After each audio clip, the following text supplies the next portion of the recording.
আমরা এই অন্তর্বর্তী সরকারকে ধিক্কার জানাই, সবাই পদত্যাগ দাবি করছি। আমাদের সাথে একটা চিটিং করা হয়েছে। এই তত্ত্বাবধায়ক সরকার, এই অন্তর্বর্তী সরকার আমাদেরকে হতাশ করেছে। দেশবাসীর সাথে তারা প্রতারণা করেছে।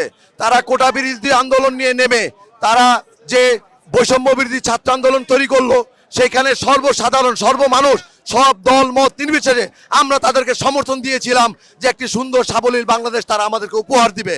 কিন্তু তারা সেই সুন্দর সাবলীল বাংলাদেশ আমাদেরকে উপহার না দিয়ে তারা তাদের নিজেদের স্বার্থ হাসিলের জন্য তারা একটা নাগরিক কমিটি, নাগরিক পার্টি নামক একটা দল এনসিপি তৈরি করে তারা তাদের আখের গুছানোর ধান্দায় তারা ব্যস্ত।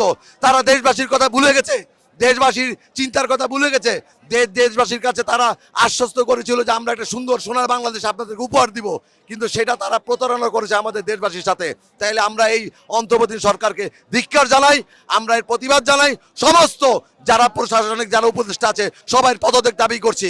এবং আমাদের নগরপিতা ইশরাক হোসেনের সাথে যে তারা অন্যায্য অন্যায় করেছে সেই অন্যায়ের প্রতিবাদ করেছি।